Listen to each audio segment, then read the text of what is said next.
नमस्कार, जय हिंद साथियों। उम्मीद करते हैं कि आप लोग स्वस्थ, मस्त और जबरदस्त होंगे और अपनी होम गार्ड की तैयारी बेहतरीन तरीके से कर रहे होंगे।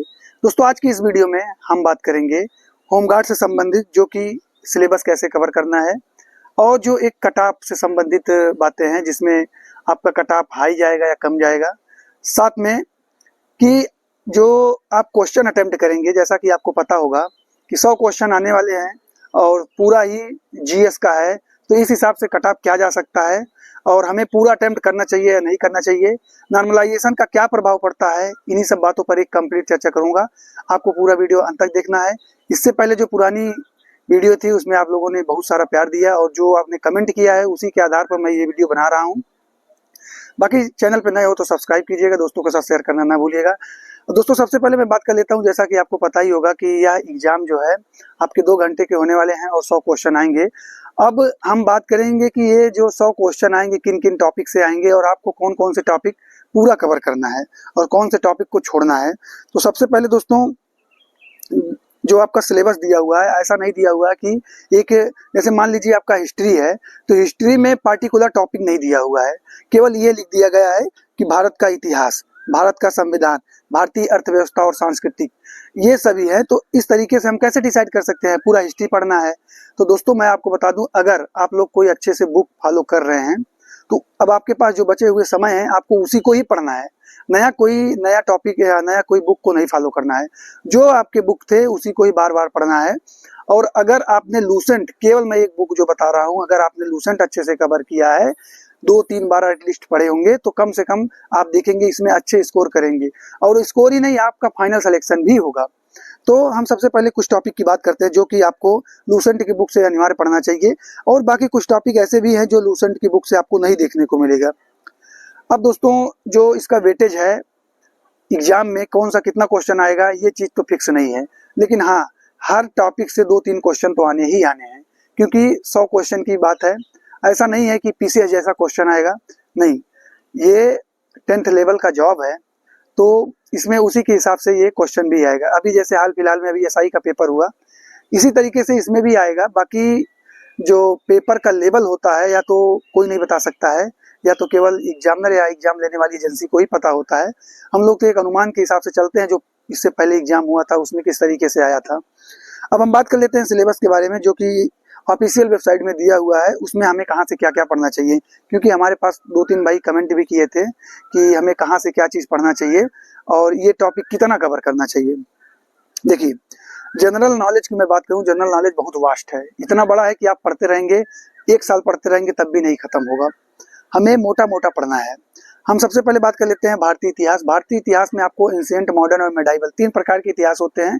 आपको पूरा फोकस करना है आधुनिक भारत पे, क्योंकि जितनी भी भर्तियां होती है लगभग उसमें आधुनिक भारत का ज्यादा ट्रेंड रहता है। तो सबसे पहले आपको आधुनिक भारत करना है और फिर इसके बाद प्राचीन भारतीय इतिहास पढ़ना है और जो मेडाइवल होता है उसको लास्ट में पढ़ना है। उससे 1-2 क्वेश्चन आने की प्रोबेबिलिटी रहती है। संविधान अच्छे से पढ़ना है। संविधान के लगभग जो अनुसूची हैं और आपके जो आर्टिकल हैं, जितने भी अनुच्छेद हैं, मोटा मोटा जो इम्पोर्टेंट हैं उनको आपको पढ़ना है। जो लूसेंट में दिया हुआ है, अगर आप उसको भी अच्छे से कवर करके चले जाते हैं, डेफिनेटली आपका अच्छे क्वेश्चन उसमें बन जाएंगे। वहीं हम बात करते हैं इंडियन इकोनॉमी। आपको वर्ल्ड इकोनॉमी नहीं पढ़ना है, इंडियन इकोनॉमी पढ़ना है। लिखा है भारतीय अर्थशास्त्र और एवं संस्कृति। जो संस्कृति में जैसे इम्पोर्टेंट नृत्य हो गए, कौन से तबला वादक कहाँ से संबंधित है, इन सबसे ज्यादा नहीं, 1-2 पेज का लूसेंट में दिया हुआ है, आप उसको अच्छे से पढ़ लीजिएगा। भारतीय कृषि एवं व्यापार, जनसंख्या, जी हाँ दोस्तों, जनसंख्या जरूर पढ़िएगा, एक क्वेश्चन फिक्स है। पर्यावरण एवं नगरीकरण, इसको भी पढ़ना है। भारत का भूगोल पढ़ना है। विश्व का भूगोल नहीं दिया है आपके सिलेबस में, तो आप विश्व का भूगोल नहीं पढ़ेंगे। वहीं उत्तर प्रदेश के बारे में भी आपको अच्छे से पढ़ना है, क्योंकि ये यूपी जीके का क्वेश्चन इसमें आएगा। साफ साफ मेंशन किया गया है, उत्तर प्रदेश के प्राकृतिक संसाधन, उत्तर प्रदेश की शिक्षा और संस्कृति एवं सामाजिक प्रथाओं संबंधित विशिष्ट जानकारी। अब उत्तर प्रदेश से संबंधित ही है।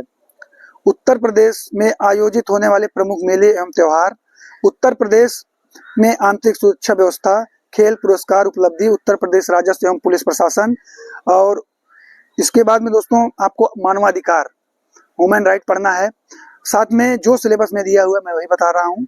आंतरिक सुरक्षा एवं आतंकवाद, जैसे जो हमारी एजेंसियां हैं, जैसे एनआईए हुआ, और एटीएस हुआ, खास करके उत्तर प्रदेश में एटीएस जैसे इनका कब डेट मतलब किस समय इनका स्थापना हुआ था, इन सबको अच्छे से आपको पढ़ लेना है। और वहीं भारत एवं उसके पड़ोसी देश के बीच क्या संबंध है। अब संबंध में आपको ये नहीं है कि आपको अमेरिका के साथ या फिर ऐसे ऐसे जो आपके बॉर्डर शेयर कर रहे हैं खासकर उनको पढ़िएगा, जैसे नेपाल हुआ, भूटान हुआ, बांग्लादेश हुआ। अभी हाल ही में पाकिस्तान ने जो मिसाइल वगैरह टेस्ट किया है, क्योंकि ये सब पूछे जाते हैं, तो इसको आपको पढ़ना है। और साथ में राष्ट्रीय तथा अंतर्राष्ट्रीय महत्व में जो समसामयिक विषय हैं, करंट अफेयर्स। आप करंट अफेयर्स ज़्यादा नहीं करना है कि आपको 2 साल को पढ़ना, नहीं, मोटा मोटा जो है आपको लगभग 9 महीने तक के आसपास पढ़ना है। इसके बाद दोस्तों जो है अगला आपका है राष्ट्रीय एवं अंतर्राष्ट्रीय संगठन, जो कि जैसे हुआ WHO, हेल्डा, क्या कहते हैं, UNO हुआ, UNHRC हुआ, ये सभी जो संस्थाएं हैं उसको पढ़ना है। पुरस्कार जो अभी हाल फिलहाल में करंट में दिए जा रहे हैं। और एक चीज़ और, सभी देश, ज़्यादा देश नहीं है, जो भारत के आसपास के जो देश हैं उन सब की आपको मुद्रा और राजधानी, ये 2 चीज़ जरूर पढ़ना है। और अनुसंधान खोज, ये पुस्तक वगैरह। और सोशल मीडिया कम्युनिकेशन भी पढ़ना है। सोशल मीडिया कम्युनिकेशन में आपको जैसे सोशल मीडिया के कुछ टर्मिनोलॉजी होते हैं, अभी जैसे आप व्हाट्सएप के बारे में जान लीजिए, या फिर जो ट्विटर हुआ, इंस्टा हुआ, इन सब का कब इस्टेब्लिशमेंट हुआ था, इसके फाउंडर कौन है, बस इसी सब के बारे में थोड़ा थोड़ा जानकारी रखना है। बाकी 2-3 चीज़ और है जो कि आपको, ये आप अपने कॉमन सेंस से करेंगे। जैसे महिला सशक्तिकरण हुआ, आत्मनिर्भर के लिए विकास का प्रयास क्या है, प्राकृतिक घटनाएं, और महत्वपूर्ण सम्मेलन और समारोह। महत्वपूर्ण सम्मेलन और समारोह, ये दृष्टि या फिर जो भी एक पतली मैगजीन आती है, आपको कमेंट करेंगे तो मैं बता भी दूंगा, या फिर कोई भी जो कि टीचर करंट अफेयर्स पढ़ाते हैं, एक शॉर्ट वीडियो लाते हैं, उसमें से भी आप इसको कवर सकते हैं। महत्वपूर्ण और सम्मेलन, बहुत सारे अच्छे अच्छे टीचर भी बताए हैं जो कि पूरे 10 मिनट में सब कुछ कंप्लीट करवा देते हैं। तो दोस्तों आपको इसी तरीके से पढ़ना है, बाकी आप डीप में जा करके इतना नहीं पढ़ना है।